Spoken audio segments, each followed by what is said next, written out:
नमस्कार दोस्तों, कलयुग के चमत्कार संतों की वाणी में आप सबका स्वागत है। दोस्तों, हर बार की तरह इस बार भी अमावस्या की तिथि के बारे में भगत जनों में बहुत ही शंका है, संदेह है कि ये 14 सितंबर को मनाई जाएगी या फिर 15 सितंबर को। तो दोस्तों, हमारी आज की वीडियो इसी भाद्रपद अमावस्या के बारे में है।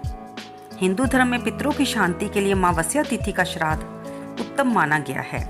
इस दिन पूर्वजों के निमित्त तर्पण, दान, पूजा करने से 7 पीढ़ियों तक खुशहाली का आशीर्वाद मिलता है।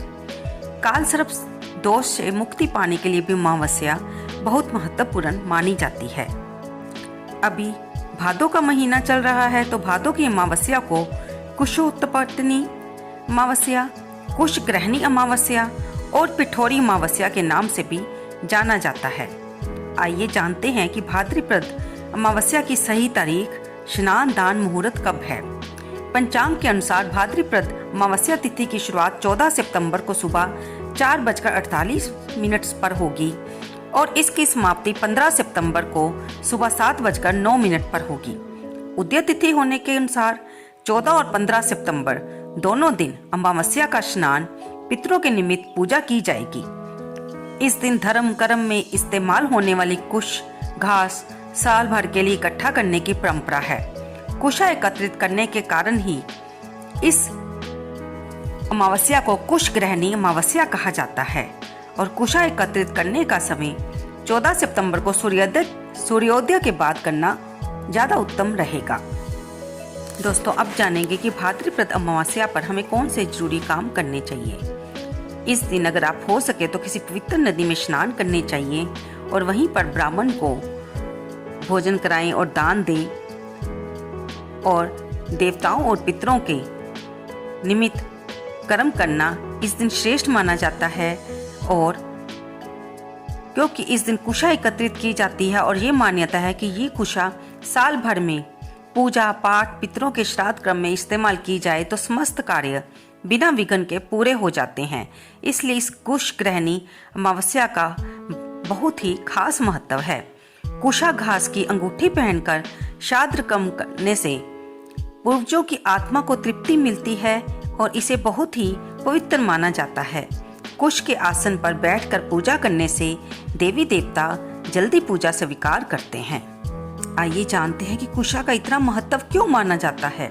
शास्त्रों के अनुसार माना जाता है कि कुश की उत्पत्ति भगवान विष्णु के रोम से हुई है। कुश का मूल ब्रह्मा, मध्य विष्णु और अग्रभाग में शिव का वास माना जाता है। इसी कारण तुलसी की तरह कुश भी कभी बासी नहीं होती। इस दिन भोलेनाथ का भी गंगा जल से अभिषेक करें और दोपहर के समय काला तिल, कुश और फूल डालकर पितरों की आत्मा की शांति के लिए तर्पण करें। दोस्तों, अब हम जानेंगे कि इसे पिठोरी अमावस्या क्यों कहा जाता है। पिठोरी में पिठ शब्द का अर्थ है आटा और इस दिन माँ दुर्गा समेत 64 देवियों की आटे की आकृति बनाकर पूजा की जाती है, इसलिए इसे पिठोरी अमावस्या कहा जाता है। और क्योंकि नदी या मैदानों आदि जगह से कुशा नामक घास उखाड़ कर घर लाई जाती है, इसलिए इसे कुशग्रहणी अमावस्या भी कहा जाता है। वैसे तो अमावस्या का दिन पितृ दोषों की शांति के लिए विशेष माना जाता है, जिसके लिए आपको भगवान शिव की पूजा करनी चाहिए। आज के दिन पूजा करने से काल सर्प दोष भी शांत हो जाता है, जिसके लिए आपको चांदी से निर्मित नाग नागिन की विधिवत पूजा करनी होती है। अगर आप धन की प्राप्ति चाहते हैं तो इस दिन गरीबों को मीठे चावल खिलाएं, तिल का दान करें, आटे की गोलियां मछलियों को खिलाएं। इस दिन पीपल के वृक्ष पर कच्चे दूध में काला तिल और गंगा जल मिलाकर पितरों की पूजा अर्चना तर्पण भी किया जा सकता है। कुशग्रहणी अमावस्या पर पूजा पाठ में सुबह के समय दाएं हाथ से कुशा को जड़ से उखाड़कर पूजा में इस्तेमाल किया जाता है। पितरों का पूजन अर्चना करके घर में कलह, क्लेश, बीमारी और नकारात्मक ऊर्जा को हमेशा के लिए खत्म किया जा सकता है। जन्म कुंडली में भी जिन्हें शनि, राहु, केतु परेशान कर रहा हो तो उन्हें इस अमावस्या पर पूरी श्रद्धा और विश्वास के साथ अपने पितरों के नाम से तर्पण और दान करना चाहिए। अपने घर के बुजुर्गों की प्रसन्नता के लिए उनकी इच्छाएं पूरी करनी चाहिए, उनके साथ समय बिताना चाहिए। जरूरतमंद लोगों को दान तथा जप और व्रत आदि जरूर करना चाहिए। इस दिन पितरों के नाम से किसी गौशाला में गाय को चारा जरूर खिलाएं। हो सके तो किसी मंदिर में छोटे छोटे 2 पीपल के पौधे भी जरूर लगाएं। इससे आपको अति पुण्य की प्राप्ति होगी और पितृदोष से भी छुटकारा हो। दोस्तों, मत्स्य पुराण के अनुसार जब भगवान विष्णु ने वराह अवतार लिया था और हिरण्याक्ष का वध किया था, तब पृथ्वी को समुद्र से निकालकर सभी प्राणियों की रक्षा की थी। उस समय जब भगवान वराह ने अपने शरीर को झटका था, तब उनके शरीर के कुछ रोम धरती पर गिर गए थे। उन्हीं से कुश की उत्पत्ति हुई थी। इस वजह से कुश पवित्र माने जाते हैं। महाभारत में भी कुश से जुड़ा एक प्रसंग आता है कि एक समय की बात है जब गरुड़ देव स्वर्ग से अमृत कलश लेकर जा रहे थे, तब उन्होंने कुछ देर के लिए अमृत कलश को जमीन पर कुश पर रख दिया। इस पर अमृत कलश रखने के कारण भी ये पवित्र माना जाता है। और महाभारत काल में भी सूर्यपुत्र कर्ण ने अपने पितरों का तर्पण करने के लिए कुश का उपयोग किया था। तब से माना जाता है कि जो व्यक्ति कुश पहनकर अपने पितरों का श्राद्ध करता है तो उसके पितृदेव उससे तृप्त हो जाते हैं। दोस्तों, शास्त्र अनुसार स्वर्ण की पवित्री, जो कि कुशा की बनी हुई अंगूठी होती है, उसे पवित्री कहा जाता है। सोने से बनी हुई पवित्री का महत्व कुश की पवित्री से अधिक बताया गया है, किंतु स्वर्ण की पवित्री धारण करना प्रत्येक श्रद्धालु के लिए संभव नहीं है। इसलिए शास्त्र में कुश की पवित्री की व्यवस्था स्वीकार की गई है। पवित्री को सदा दाहिने हाथ की अनामिका उंगली में धारण किया जाना चाहिए। कुश की पवित्री के लिए कुशा का होना आवश्यक है। शास्त्र अनुसार कुश को ठीक मुहूर्त में प्राप्त करना आवश्यक है। किसी भी मास की अमावस्या को उखाड़ा गया कुश केवल 1 मास तक पवित्र व शुद्ध रहता है। इस कुश से बनी पवित्री देव कार्य के पश्चात पवित्र स्थान में सुरक्षित रखकर पुनः 1 माह तक उपयोग में ली जा सकती है। किंतु भाद्रपद मास की अमावस्या, जिसे विशेष रूप से कुशोटपाटिनी अमावस कहा जाता है, इस दिन प्राप्त किया गया कुश 1 वर्ष तक देव कार्य व पितृ कार्य में उपयोग किया जा सकता है। दोस्तों, महाराष्ट्र में इस त्योहार को बड़ी धूमधाम से मनाते हैं। विशेष तौर पर विदर्भ क्षेत्र में इसकी बड़ी धूम रहती है। वहाँ ये त्योहार 2 दिनों तक मनाया जाता है। वहाँ बैल पोला को मोठा पोला कहते हैं और इसके दूसरे दिन को तन्हा पोला कहा जाता है। पोला त्योहार का नाम पोला क्यों पड़ा, आइए जानते हैं। विष्णु भगवान जब कान्हा के रूप में धरती में आए थे, जिसे कृष्ण जन्माष्टमी के रूप में मनाया जाता है, तब जन्म से ही कंस मामा उनकी जान के दुश्मन बने हुए थे। कान्हा तब छोटे थे और वासुदेव यशोदा के यहाँ रहते थे। तब कंस ने कई असुरों को उन्हें मारने के लिए भेजा और एक बार कंस ने पोलासुर नामक असुर को भेजा था। इसे भी भगवान कृष्ण ने अपनी लीला के चलते मार दिया था और सबको हैरान कर दिया था। वह दिन भादो माह की अमावस्या का दिन था। इस दिन को पोला त्योहार के रूप में मनाया जाता है। इस दिन से इसे पोला कहा जाने लगा। ये दिन बच्चों का दिन कहा जाता है। इस दिन बच्चों को विशेष प्यार, लाड और त्योहार देते हैं के रूप में उन्हें कोई ना कोई उपहार देते हैं। अब आप जानते हैं कि इस अमावस्या की कथा, पोलाला अमावस्या की कथा। एक बार एक औरत का बच्चा बहुत बीमार हो जाता है। उसको कोई भयानक बीमारी घेर लेती है। औरत बहुत गरीब होती है, उसके पास इलाज के लिए पैसे नहीं होते हैं, लेकिन वह अपने बच्चे को बहुत प्यार करती है। वो किसी भी तरह से अपने बेटे को ठीक देखना चाहती है। एक दिन मंदिर में बैठी वह रो रही थी, तभी वहाँ से एक बुरी औरत निकली। उसने उस औरत से रोने का कारण पूछा। तब उस औरत ने सारी बात बूढ़ी अम्मा को बताई कि कैसे उसका बेटा बहुत बीमार है। तब बूढ़ी अम्मा ने उसे पोलाला अमावस्या के बारे में बताया और उन्हें ये भी कहा कि इस अमावस्या की देवी पोले रामा देवी है, जो कि बच्चों की भी देवी कहलाती है। अगर तू अमावस्या का व्रत रखेगी और पोला रामा देवी कृपा करेंगी तो तेरा बेटा अवश्य ठीक हो जाएगा। पोलाला अमावस्या अगले ही दिन थी, जिसे उस औरत ने बूढ़ी अम्मा से पूछकर पूरे विधि विधान से उस दिन व्रत रखा तो पोला रामा देवी की कृपा से मृत्युशैया पे लेटा उसका बेटा व्रत के अगले दिन ही खड़ा हो गया और इस तरह से पोले रामा के व्रत से उस औरत को उसका बच्चा ठीक ठाक मिल गया। तब से इस व्रत को बाकी औरतें भी करने लगी, क्योंकि इस व्रत का महत्व वे जान चुकी थी कि अगर हम अपनी औलाद का, अपनी संतान का सुख मांगते हैं तो पोला रामा देवी इस दिन हम पर अवश्य कृपा करेगी।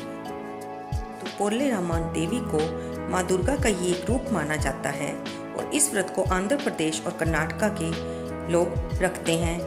पोले रामा को बच्चों का रक्षक माना जाता है।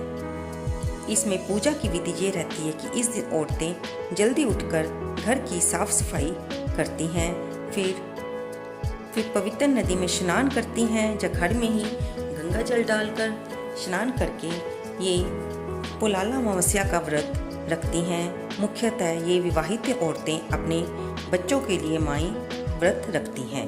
इस व्रत को रखने से पोले रामा उनके बच्चों की रक्षा करती हैं। मुख्य रूप से छोटी माता यानी कि स्मॉल पॉक्स और बड़ी माता चिकन पॉक्स जैसी भयानक बीमारियों से उनकी रक्षा करती हैं। बरसात के समय वायरल और तरह तरह की बीमारियां बच्चों को जल्दी अपनी गिरफ्त में ले लेती हैं, तो इन बीमारियों से बचने के लिए माई अपने बच्चों के स्वास्थ्य की कामना करते हुए ये व्रत रखती हैं। ऐसी वहाँ के लोगों की मान्यता है। इस दिन प्रसाद के रूप में थाली गालू, चावल के आटे की सेवई, नारियल के दूध से जो बनाई जाती है, चावल के आटे की रोटी बनाई जाती है। पोले रामा देवी की फोटो को पूजा वाले स्थान में रखते हैं, फिर विधि विधान से इनकी पूजा की जाती है। पूजा के समय दुर्गा चालीसा को 108 बार पढ़ा जाता है। रक्षा सूत्र को देवी के चरणों में चढ़ाया जाता है। फिर उसके बाद पूजा के बाद माँ स्वयं इस रक्षा सूत्र को अपने बच्चों के हाथों पर बांध देती हैं ताकि पोले रामा देवी उनकी रक्षा करें। दोस्तों, मैं जानती हूँ ये वीडियो आज लंबी होती जा रही है, लेकिन जानकारी प्राप्त करना तो सभी का अधिकार है। जैसे ही हमें कोई नई चीज़ पढ़ने को मिलती है या सुनने को मिलती है तो हम उसे आपके सामने लाते हैं। आप खुद ही देखिए कि इस पिठोरी अमावस्या, कुशग्रहणी अमावस्या की कितनी महानता है, लेकिन क्षेत्र के हिसाब से इसके अर्थ, इसकी कथाएं, इसकी कहानियाँ बदल जाती हैं। अभी हमने महाराष्ट्र की देवी पोले रामा की बारे में सुना। अब हम जानेंगे कि मध्य प्रदेश और छत्तीसगढ़ के लोग वो इस पोला त्योहार को कैसे मनाते हैं। वहाँ बहुत सी आदिवासी जाति और जनजाति रहती हैं, जहाँ के गांव में पोला के त्योहार को बड़ी धूमधाम से मनाया जाता है। यहाँ सही के बैल की जगह लकड़ी और लोहे के बैल की पूजा की जाती है। बैल के अलावा जहाँ लकड़ी, पीतल के घोड़े की भी इस दिन पूजा की जाती है। इस दिन घोड़े, बैल के साथ साथ चक्की जो कि हाथ से चलाने वाली होती है, उसकी भी पूजा की जाती है, क्योंकि पहले के ज़माने में घोड़े, बैल जीवन को चलाने का एक मुख्य अंग होते थे और चक्की के द्वारा घर पर गेहूं पीसा जाता था। क्योंकि भारत में कृषि आय का मुख्य स्रोत माना जाता है और खेती के लिए बैलों का प्रयोग किया जाता है। चाहे आजकल इसका महत्व कम हो गया है, पशुओं की जगह मशीनों ने ले ली है, लेकिन त्यौहार अपनी जगह ही महत्व रखते हैं। किसान लोग पशुओं की पूजा, आराधना और उन्हें धन्यवाद देने के लिए इस त्यौहार को मनाते हैं। इस दिन वे अपने बैलों के गले और मुंह से रस्सी निकाल देते हैं, उन्हें हल्दी बेसन का लेप लगाते हैं, तेल से उनकी मालिश की जाती है। इसके बाद गर्म पानी से उन्हें अच्छी तरह से नहलाया जाता है। इसके बाद उन्हें बाजरा से बनी खिचड़ी खिलाई जाती है। बैल को सजाया जाता है, उनके सींग को कलर किया जाता है, उन्हें रंग बिरंगे कपड़े पहनाए जाते हैं। फिर जिन लोगों का सामर्थ्य होता है वे उन्हें जेवर भी पहनाते हैं, फूलों की माला पहनाते हैं, शाल ओढ़ाते हैं और घर परिवार के सभी लोग नाच गाना करते रहते हैं। गांव के सभी लोग एक जगह इकट्ठे होते हैं और अपने अपने पशुओं को सजा कर लाते हैं। इससे सबको अपनी बैलों को देखने का मौका मिलता है। फिर उनकी सबकी पूजा करके पूरे गांव में ढोल नगाड़े के साथ इनका जुलूस निकाला जाता है। इस दिन घर में विशेष तरह के पकवान बनाए जाते हैं। सेव, गुजिया, मीठे खुरमे आदि बनाए जाते हैं। घोड़े या बैल के ऊपर थैली रखकर उसमें ये पकवान रखे जाते हैं। फिर अगले दिन सुबह ये घोड़े बैल को लेकर बच्चे मोहल्ले पड़ोस में घर घर जाते हैं और सबसे उपहार के तौर पर पैसे लेते हैं। इसके अलावा पोला के दिन मध्य प्रदेश और छत्तीसगढ़ में गेड़ी का जुलूस निकाला जाता है। गेड़ी बांस से बनाया जाता है, जिसमें एक लंबा बांस में नीचे 1-2 फीट ऊपर आड़ा करके छोटा बांस लगाया जाता है। फिर इस पर बैलेंस करके खड़ा होकर चला जाता है। गेड़ी कई साइज की बनती है, जिसमें बच्चे बड़े सभी बढ़ चढ़कर हिस्सा लेते हैं। ये एक प्रकार का खेल है जो मध्य प्रदेश और छत्तीसगढ़ का पारंपरिक खेल माना जाता है। भारत के अन्य क्षेत्रों में तो ये लोग जानते भी नहीं होंगे। पोला का त्यौहार हर इंसान को जानवरों का सम्मान करना सिखाता है। जैसे जैसे ये त्यौहार आने लगता है, सभी लोग मेहनती किसानों को हैप्पी पोला कहकर मुबारकबाद देने लगते हैं। तो दोस्तों, आपने देखा कि ये अमावस्या पंजाब में कुछ और रूप में मनाई जाती है और दूसरे प्रदेशों में कुछ और रूप में मनाई जाती है। तो दोस्तों, आपको ये सारी जानकारी कैसी लगी? कृपया इसे लाइक करें, शेयर करें और कमेंट बॉक्स में ये लिखकर अवश्य बताएं कि क्या आपको ये सारी जानकारी पहले पता थी या नहीं। आपने हमारी वीडियो को सुनने के लिए इतना समय दिया, आपका बहुत बहुत धन्यवाद।